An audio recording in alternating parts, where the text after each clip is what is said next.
Hier, j'ai découvert la chaîne YouTube. Putain, ça commence bien, je me rappelle même plus comment ça s'appelle. Et j'ai pas encore regardé toutes les vidéos, pourtant il y en a pas énormément, donc je devrais le faire, mais je me retrouve beaucoup dans ce qu'il dit et je me retrouve beaucoup, on va dire, dans l'ambiance véhiculée dans ses vidéos, même si ça peut paraître hyper simple. Euh, je trouve ces vidéos assez poétiques. Et en fait, j'aimerais vous parler de cette chaîne et plus généralement d'un ressenti que j'ai en fait grâce à YouTube. En fait, à la base, je dirais qu'on n'a pas du tout le même profil. Et dans, on va dire, la vie normale, on pourrait se dire qu'il y aurait strictement aucune raison pour lesquelles on pourrait se rencontrer dans la vraie vie. Et si maintenant... En fait, aujourd'hui, on voit de plus en plus de genres de tris sociaux pour... Enfin, je sais pas si ça existe depuis toujours quelque part, mais des tris sociaux en fonction de nos points communs, en fonction de nos goûts, etc. Euh, on est en quelque sorte guidé vers certains groupes, vers certaines personnes, en fonction de qu'est-ce qu'on fait le dimanche, dans quoi on travaille, qu'est-ce qu'on lit, etc. Et, euh, et au final, je me rends compte que bah, du coup, c'est peut-être la personne que je rencontrerai jamais sous ces critères-là et sous ce fonctionnement-là. Et paradoxalement, je me retrouve beaucoup dans ce qu'il dit.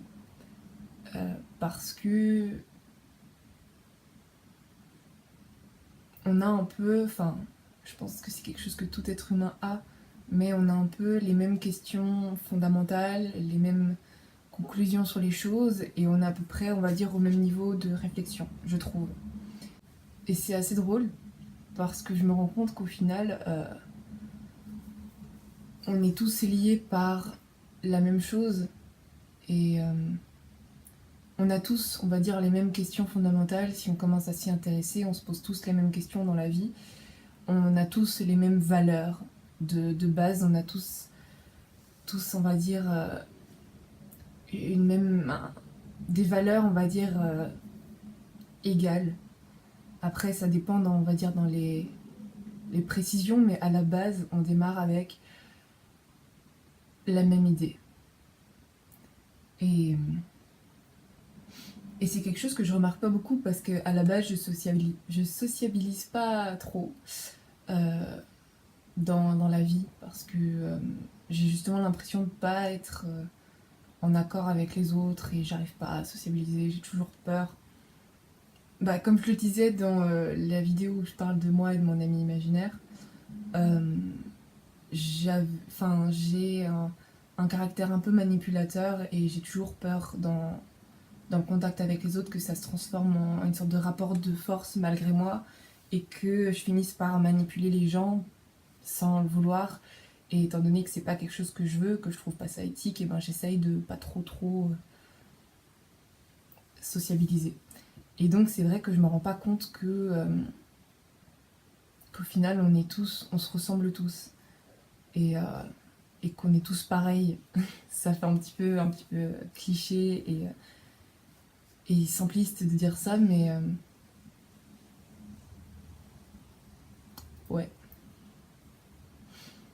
Et ça se rapproche beaucoup du bouddhisme en fait, je crois. Enfin, j'ai entendu un truc comme ça, que dans le bouddhisme, il y avait l'idée qu'au final on est tous la même personne et que fondamentalement tu dois aimer les autres puisque les autres c'est toi-même. Et à la base, c'est vraiment quelque chose que je suis pas du tout amenée à comprendre étant donné ma vie sociale. Mais aujourd'hui, je l'ai compris. Et avec les vidéos que je regarde, et entre autres bah, du coup la chaîne que j'ai découverte hier, et ben je commence à de mieux en mieux le comprendre. Le fait qu'on puisse être lié par quelque chose qu'on a tous et qu'au final ben, t'es un petit peu obligé d'aimer les autres et si t'aimes pas les autres c'est que tu t'aimes pas toi-même et c'est que t'aimes pas on va dire la base même de l'être humain. Ce qui nous fait en fait, c'est que tu... Je sais pas. Je sais pas du tout. Enfin bref, du coup aujourd'hui j'ai compris un concept et je vais essayer de continuer à réfléchir à ça. Donc voilà, bonne soirée ou bonne matinée, je sais pas quand je vais poster ça. À plus.